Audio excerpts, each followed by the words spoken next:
Olá, boa noite, pessoal. Sejam bem-vindos ao segundo dia do Gasto Paraíba 2020. Hoje teremos temas relevantes para discutir com toda a comunidade acadêmica do nosso meio. Gostaria de deixar alguns recados antes de iniciar a nossa sessão de hoje. Primeiro, comunicar a todos que estiverem participando do nosso evento que vocês terão direito a um certificado digital, que será fornecido por e-mail a todos os participantes.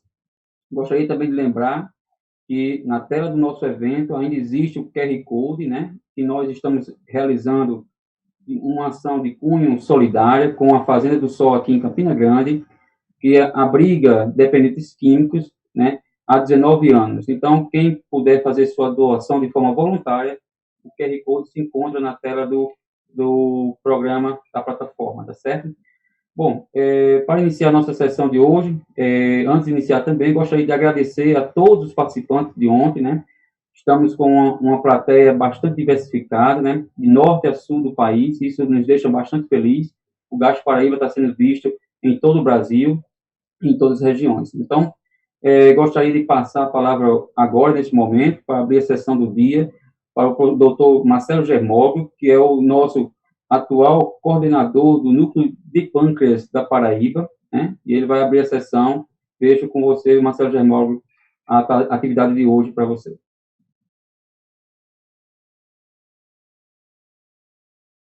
Boa noite a todos.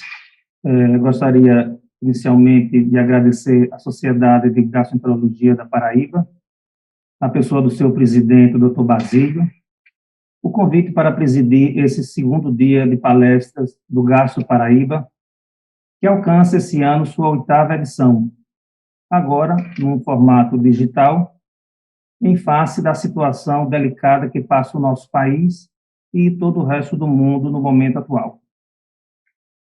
Aproveito também para, desde já, agradecer a presença dos ilustres professores convidados para essa noite.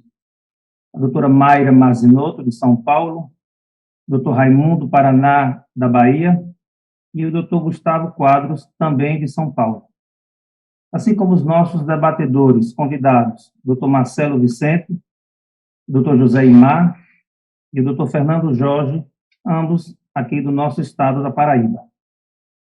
E, finalmente, a todos os nossos colegas e acadêmicos inscritos no Gastro Paraíba, que, segundo informações passadas pelo Dr. Basílio, agora há pouco, totalizaram quase 800 inscrições até o momento, uma marca histórica para o evento da nossa cidade. Apenas para relembrar um pouco a temática para hoje à noite, gostaríamos de informar que cada palestrante terá no máximo 20 minutos para sua apresentação. Ao término de cada palestra, teremos 10 minutos para a discussão com o moderador convidado, que responderá às perguntas encaminhadas através do chat da plataforma de hoje. E vamos dar início, então, à sessão de hoje. Hoje nós teremos 3 aulas, de forma que o Núcleo de Pâncreas da Paraíba e toda a sua diretoria sentem-se muito honrados pela inclusão de um tema de grande importância na atualidade, como a insuficiência exócrina do pâncreas, suas causas e suas repercussões, dentro da programação científica do 8º Gastro Paraíba. Será apresentado hoje pela doutora Mayra Mazinotto, de São Paulo.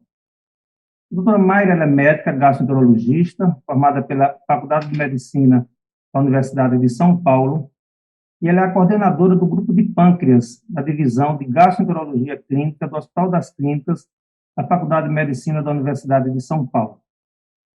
E para moderar a sua apresentação, convidamos o Dr. Marcelo Vicente Toledo de Araújo, que é médico e preceptor das residências de Clínica Médica e Gastroenterologia do Hospital Universitário Lauro Vanderlei da Universidade Federal da Paraíba e da Secretaria Municipal de Saúde, em parceria com a Faculdade de Ciências Médicas. É membro titular da Federação Brasileira de Gastroenterologia e associado da Sociedade Brasileira de Endoscopia. O Marcelo é mestre pela Universidade Federal de Campina Grande. Com vocês, a doutora Mayra Mazinotto.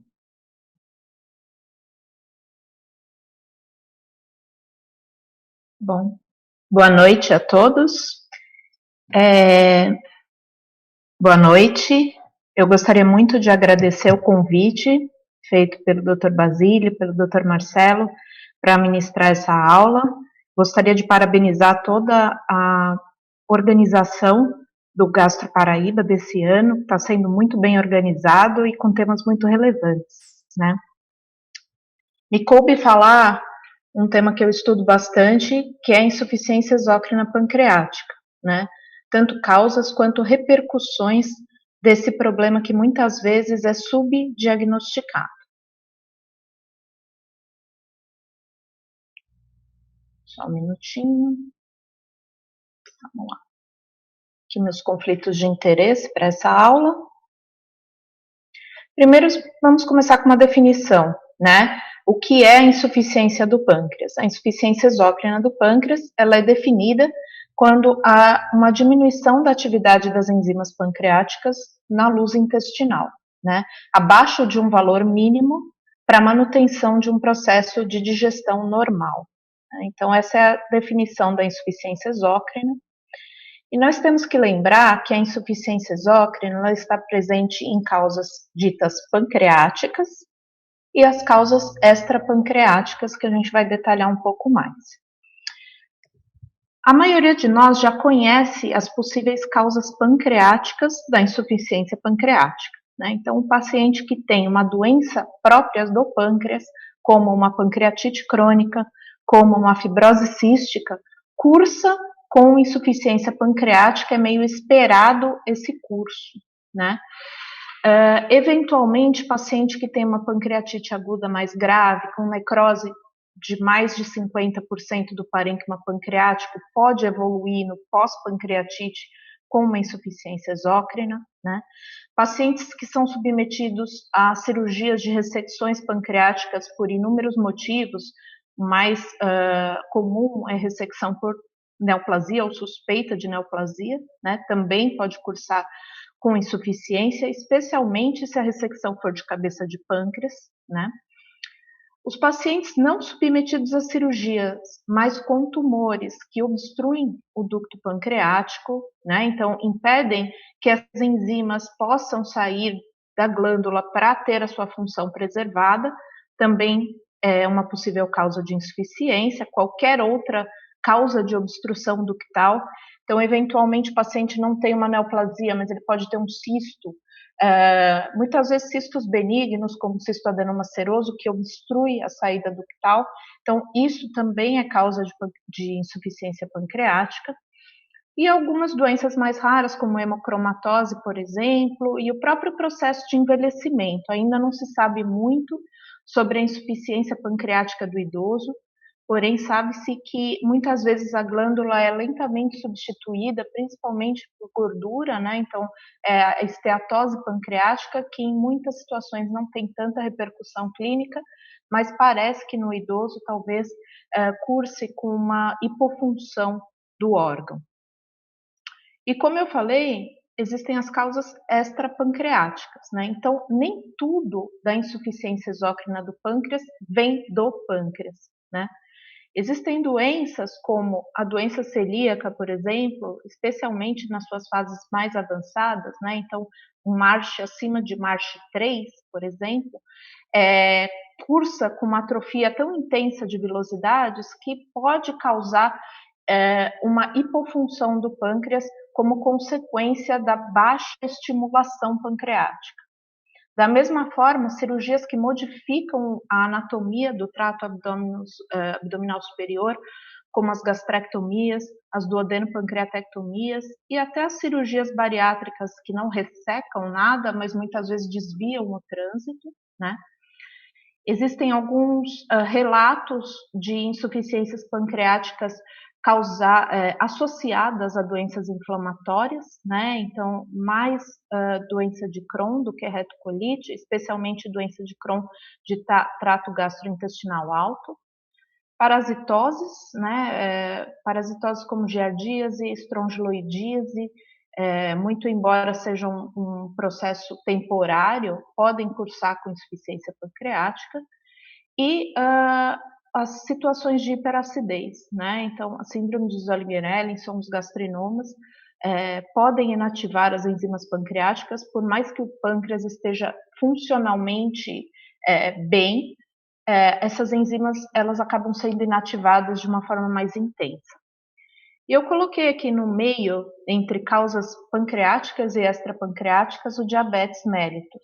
Eu vou detalhar um pouquinho mais para frente, mas o diabetes, ele tem alterações na glândula, na histologia da glândula, ele leva a alterações na histologia da glândula, e da mesma forma, existem possibilidades de insuficiência não relacionadas a alterações morfológicas da glândula e sim funcionais. Então, a gente vai falar um pouquinho mais disso depois. Então, aqui é uma ilustração desse artigo de 2013, desse autor, é um autor sueco que publica bastante em pâncreas.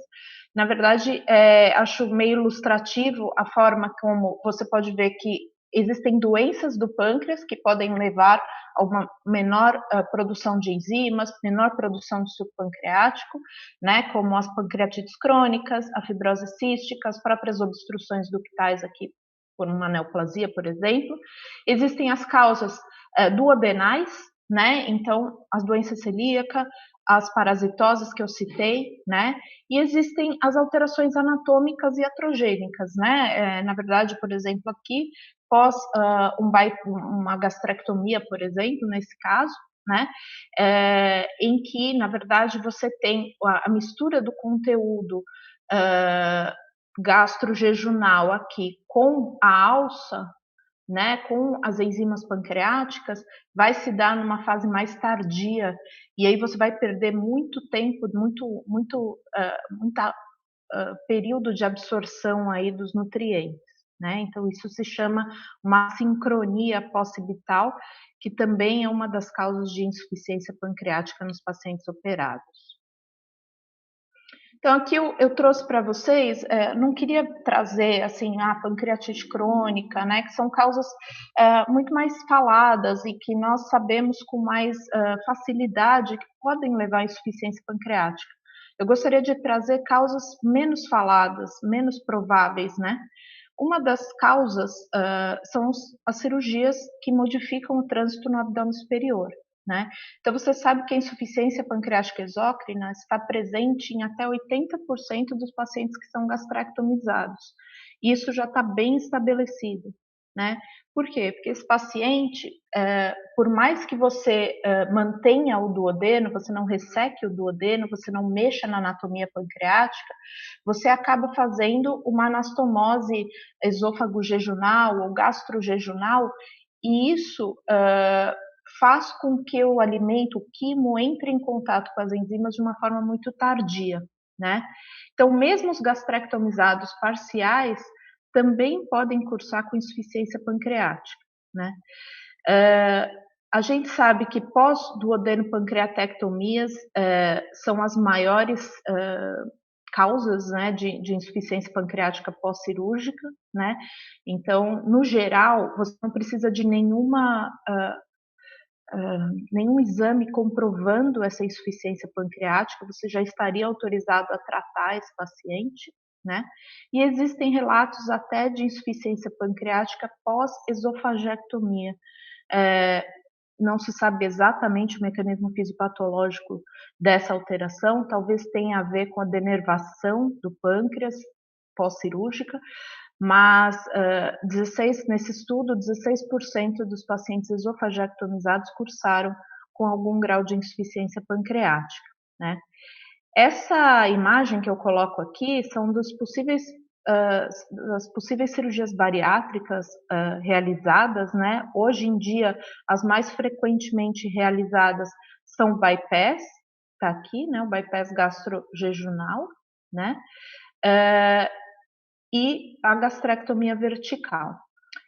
Em relação à gastrectomia vertical, a gente não tem dados de que isso leve a uma insuficiência pancreática. Ao contrário, parece que pós-gastrectomia, um paciente que eventualmente tem algum grau de insuficiência pancreática possa reverter isso, né? Parece que é um procedimento que pode proteger aí contra a insuficiência pancreática. Ao contrário do bypass. O bypass em Y de Roux, que é esse procedimento aqui nesse quadrante aqui, né?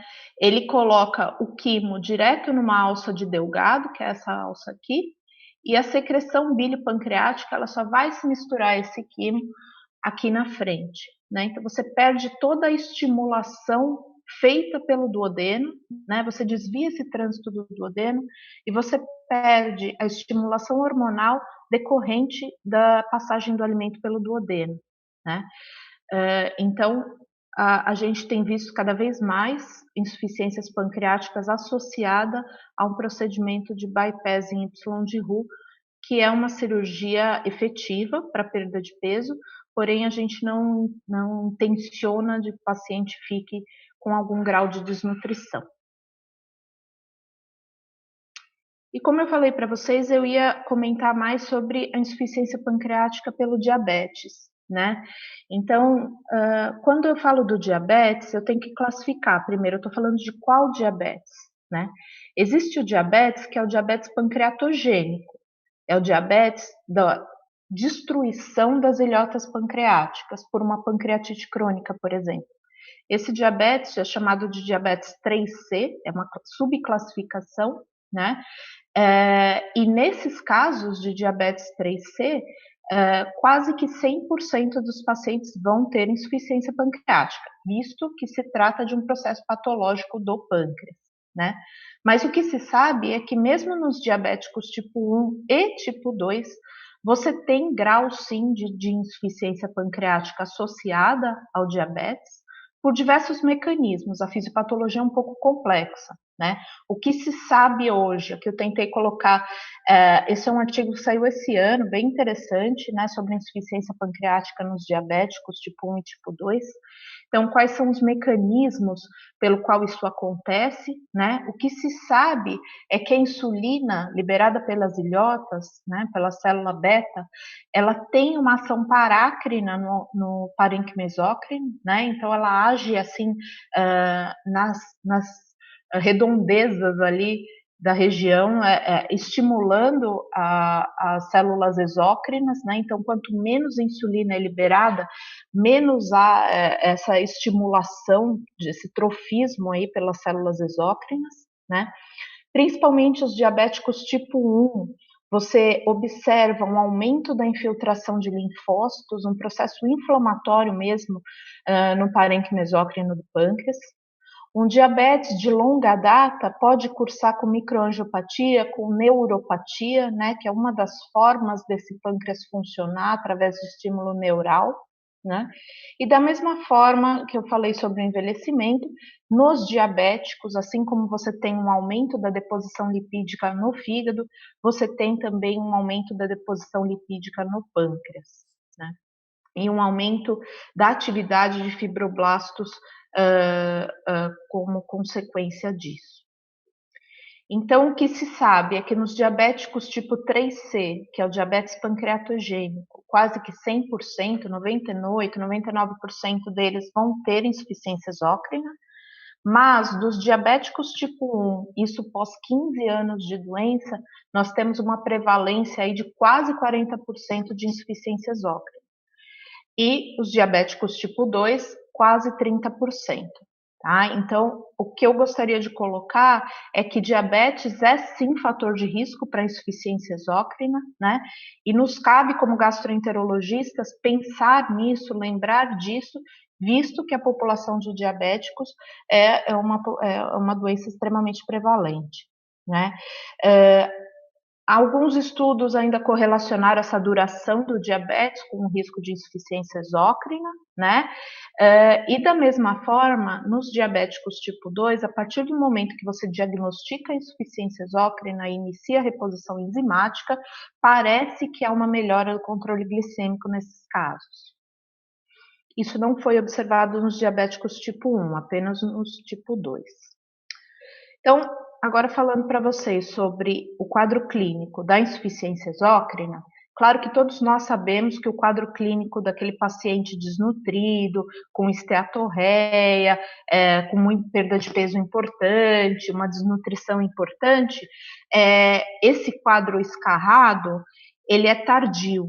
Ele só acontece quando a nossa atividade de lipase chega a menos de 10%. Né? Então, enquanto você tiver ali 80% do seu pâncreas funcionando, possivelmente você não vai ter um quadro clínico clássico aí de esteatorreia e perda de peso. Então, o processo inicial, o quadro clínico inicial, pode ser sintomas inespecíficos, uma má digestão, um estufamento, formação de gases, flatulência, cólicas abdominais, um quadro clínico que pode sugerir tantas outras coisas, né? Mas por que vai te chamar a atenção para uma possível insuficiência exócrina? Porque esses casos, eles, na insuficiência exócrina, no contexto da insuficiência exócrina, eles vêm associados à desnutrição, mesmo que seja de oligoelementos, que seja de micronutrientes. Tá? Então, é claro que o intestino irritável, ele dá um quadro clínico muito parecido com isso, mas você não tem marcadores nutricionais alterados. Ao passo que na insuficiência exócrina, você pode ter um quadro clínico que pode até se assemelhar a uma dispepsia, um intestino irritável, mas que vem junto com algum grau de alteração de micronutrientes. Para nós fazermos o diagnóstico da insuficiência exócrina, o gold standard, o teste exato para a gente fazer é a quantificação de gordura fecal. Então, o que é a quantificação? Só para colocar para vocês, assim, o impacto dessa quantificação. Primeiro, você vai pedir para o seu paciente comer 100 gramas por dia de gordura por 5 dias seguidos, tá? Isso para quem tem esteatorreia, uma quantidade de gordura bastante alta. O segundo passo, você vai pedir para esse paciente coletar todo o cocô que ele fizer dos 3 últimos dias de teste, né? Então, normalmente isso é um volume grande, são latas ou baldes, né? O terceiro passo, você vai pedir para esse paciente levar esse material todo ao laboratório. Quando um recepcionista vai pegar esse material e vai passar para um técnico de laboratório que vai homogeneizar esse material manualmente. E aí você vai ter um diagnóstico. Será que esse paciente está evacuando mais de 7 gramas por dia de gordura, comendo as 100 gramas? Ok, ele tem algum grau de esteatorreia, que pode ser leve, se for de 7 a 14 gramas, se for acima de 14 gramas, é uma esteatorreia grave. Vocês podem imaginar esse teste, quantas vezes você e seus familiares poderão ser xingados, né? Então, nesse passo, né? Então, o paciente que vai comer essa quantidade de gordura aí durante 5 dias, que ele vai ter que coletar todas essas fezes nos últimos 3 dias, ele vai ter que levar isso no laboratório de alguma forma, pegar um Uber, pegar um táxi, e o técnico de laboratório, obviamente, vai ficar muito contente quando chegar todo esse material para ele homogeneizar manualmente. Portanto, esse é um teste que não é fácil de pedir, né? É um teste que os pacientes não vão seguir a dieta correta, não vão fazer da forma direita. Então, é um teste que dá para pedir quando o paciente está internado, por exemplo, né? Mas não é um teste simples de ser feito. E a gente tem outras alternativas aí, a elastase fecal. A elastase fecal é uma enzima que é produzida só pelo pâncreas, né? Então ela é bem específica do pâncreas, né? Não tem outro órgão que produz, né?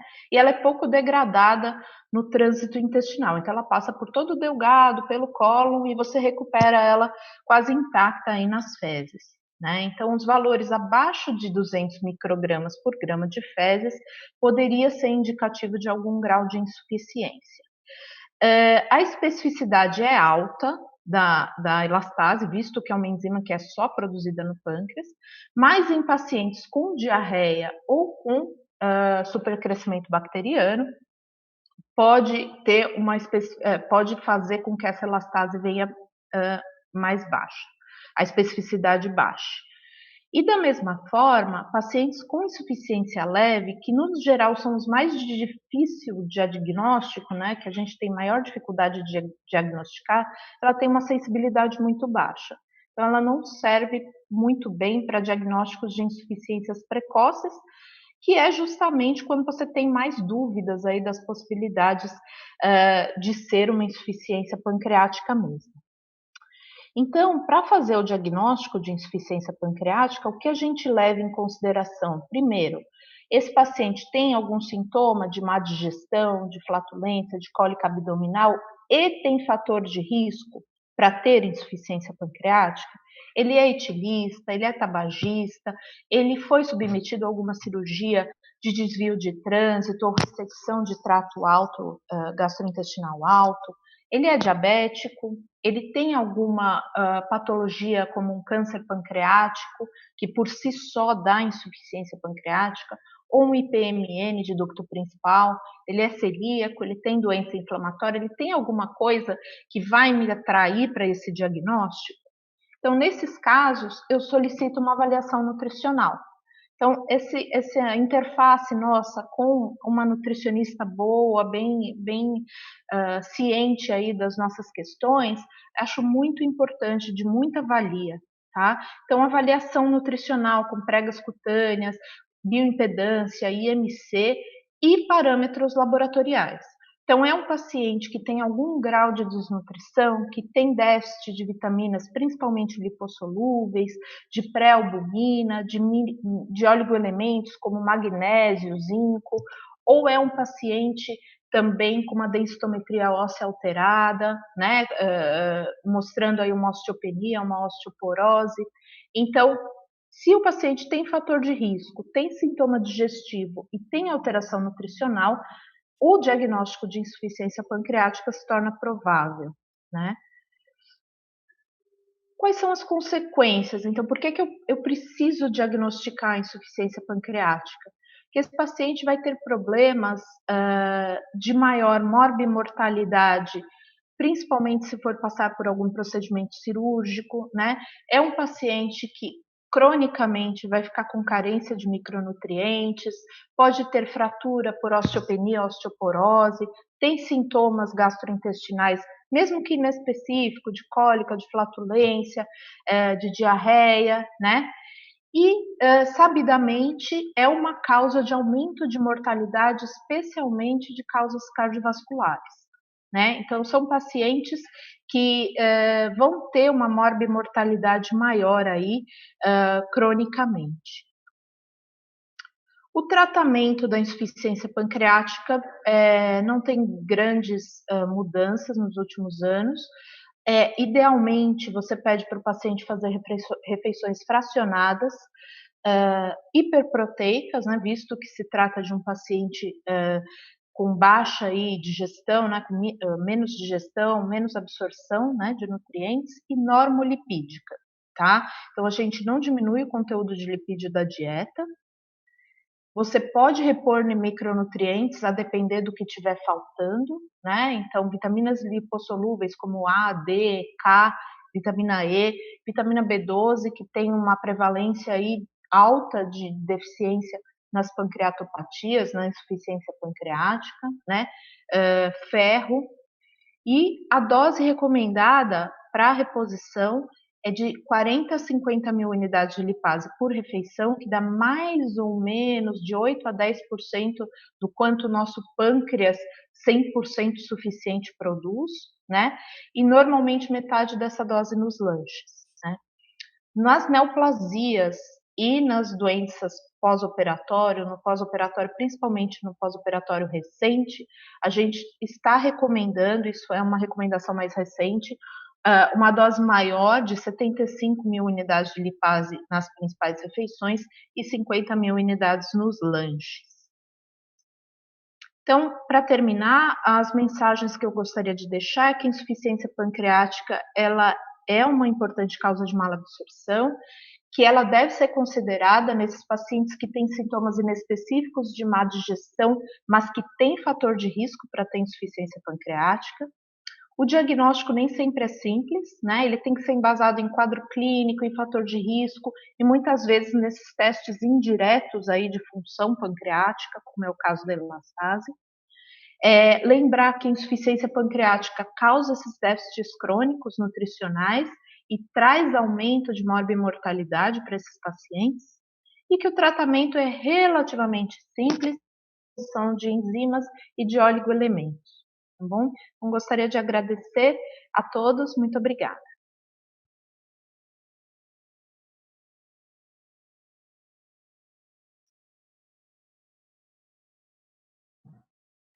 Boa noite a todos. Muito obrigado. Parabéns, doutora Mayra. Uma excelente aula, resumida e bem completa. Aproveito aqui para parabenizar a Sociedade de Gastroenterologia da Paraíba pelo belo evento, né? A presença maciça, né? Não só estadual, regional e também abrangendo aqui o nosso país inteiro. Falar, né, que a importância desse tema, né, que o pâncreas é um órgão que já foi esquecido, desvalorizado e hoje tem sido colocado de volta no seu protagonismo, né? Temos localmente alguns entusiastas, Marcelo Germolli e o Dr. Jaime, né, que fundaram o Núcleo Paraibano de Pâncreas, e a gente tem batalhado junto com nossos residentes que também estão se entusiasmando. E falando nisso, então, nossa primeira pergunta, né, a surpresa aqui vem da jovem gastroenterologista, doutora Valquíria Sá, né, foi nossa residente, agora gastroenterologista no interior do Ceará. Ela tem uma pergunta bem objetiva. Doutora Mayra, na prática clínica, você observa hipomagnesemia importante nesses pacientes, porque ela diz que costumeiramente não tem conseguido encontrar isso nos pacientes que ela tem lidado. A relação do magnésio com a insuficiência pancreática, veja, ele serve de marcador nutricional, especialmente se ele tiver não uma hipomagnesemia abaixo do valor mínimo de referência, mas sim abaixo de um valor de corte de 2,05, ele tem uma boa correlação com o exato grau de nutrição desse paciente, né? Porque o que se viu, assim, que não adianta eu ficar pedindo exames muito rebuscados, né, como proteína ligadora de retinol, vitamina E, que são exames caros, que muitas vezes a gente não tem na prática clínica, pré-albumina, né, que são marcadores nutricionais bons, porém não é todo mundo que tem disponível, são exames mais caros, né, então a gente tem certas dificuldades. Então foram feitos alguns estudos para tentar estabelecer marcadores do dia a dia, marcadores que você possa fazer e que tenha uma boa correlação exatamente com esse grau de nutrição desse paciente com insuficiência pancreática. E o magnésio, ele foi, talvez não, ele foi nesses trabalhos, foram 2 trabalhos suecos, que correlacionaram esse valor de 2,05. Então, abaixo desse valor de 2,05, os pacientes têm uma correlação melhor de que há algum grau de desnutrição desse paciente se ele realmente tiver insuficiência pancreática. Então, eu normalmente não vejo hipomagnesemia. O que eu vejo são pacientes abaixo desse valor de 2,05 e que muitas vezes você precisa otimizar o tratamento para atingir uma melhora nutricional. Muito obrigado. Então, fique à vontade para mandar perguntas aqui através do nosso chat.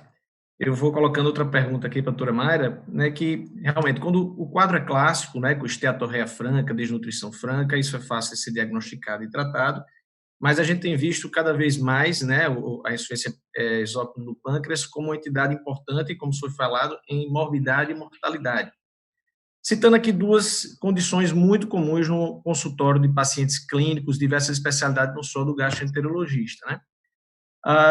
Como prescrever, né, as enzimas rotineiramente nos pacientes, primeiro, no paciente diabético tipo 2, né, que a gente sabe, principalmente com o tempo e com o descontrole, alterações, como a senhora já citou, de microangiopatia, neuropatia, condições como o próprio supercrescimento bacteriano fazem com que esse paciente tenha sintomas gastrointestinais, que são sintomas inespecíficos, né?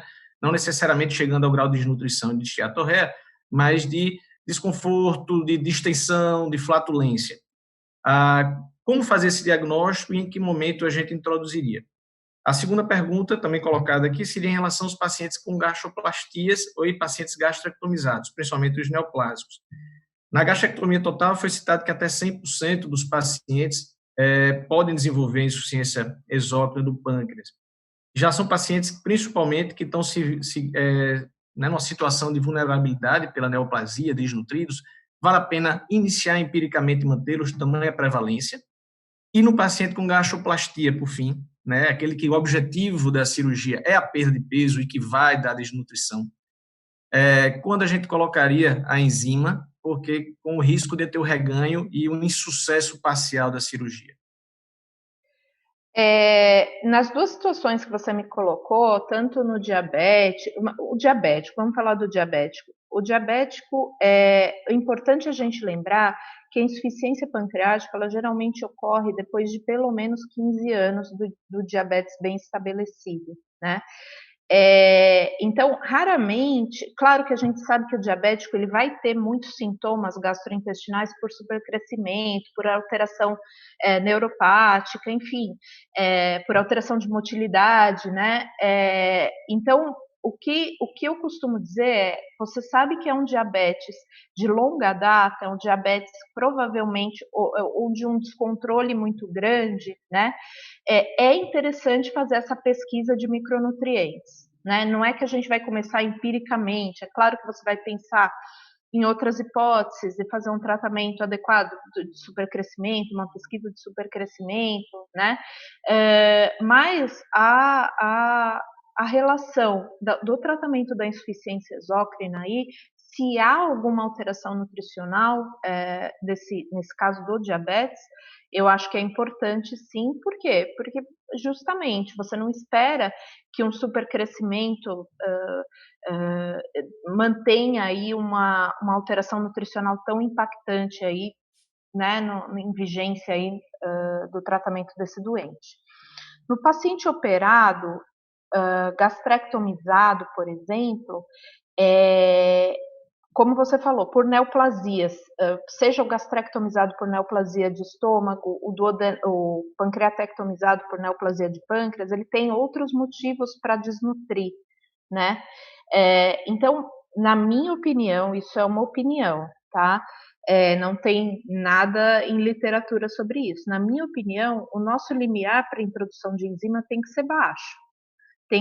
A gente tem que ser mais assim, agressivo no tratamento para justamente evitar que fuja do controle o quadro nutricional desse paciente, que a gente sabe que muitas vezes vai ser difícil de correr atrás depois, né?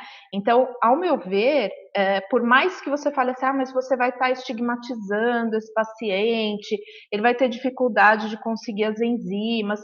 Se for bem justificado, pelo menos nos locais que eu conheço, por exemplo, aqui em São Paulo, a gente, eu não estou tendo dificuldade com liberação de enzimas pelo SUS, por exemplo, se estiver bem justificado, tá? Então, mesmo eu normalmente não peço Sudan 3, nada disso para o paciente, e eu faço um relatório dizendo que o paciente já tem estabelecido a insuficiência pancreática, põe um CID de esteatorreia pancreática e normalmente eu consigo. Eu acho que nesses casos, principalmente se tratando de neoplasia, você precisa ser um pouco mais agudo aí no tratamento para evitar de que isso fuja do controle. Obrigado. Aqui a gente não tem um CDMEX com um bom senso tão bom quanto em São Paulo, pelo visto, né? Que pelo PCDT eles são bem cara crachá, infelizmente eles só liberam se tiver algum marcador de esteatorreia e que, como foi dito na sua aula, é insuficiente, né?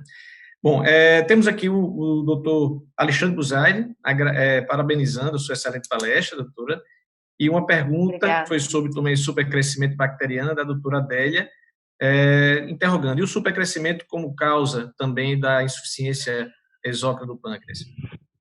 Olha, ele não sabe, a gente sabe que o supercrescimento, ele pode não está descrito como uma causa típica de insuficiência pancreática, né? O que provavelmente ele traz são sintomas muito semelhantes, né? E a gente sabe que o supercrescimento deixado sem tratamento pode cursar, sim, por alterações nutricionais mais a longo prazo, mas aí por uma doença de delgado, né, de intestino delgado, mas não vai trazer nada, por exemplo, de atrofia, de nada que vá prejudicar a estimulação pancreática, tá? Então, a princípio, a síndrome, o supercrescimento bacteriano, ele pode vir, ele é bastante associado com essas causas de insuficiência pancreática, né, principalmente os pacientes operados, que acabam ficando com alças exclusas, né, do trânsito, e nos diabéticos, né, mas a princípio não seria causa de insuficiência pancreática, ele poderia bagunçar um pouco a nossa cabeça só, eu acho. Muito obrigado, doutora Mayra. Não sei se temos mais tempo para alguma pergunta, que estamos já aqui no limite dos 10 minutos. Quem tiver mais perguntas pode continuar nos enviando, que no final das palestras do dia teremos um novo momento com todos os apresentadores de hoje. Queria agradecer mais uma vez pela oportunidade e passo a palavra para o presidente da sessão, doutor Marcelo Germano. Obrigada, Marcelo.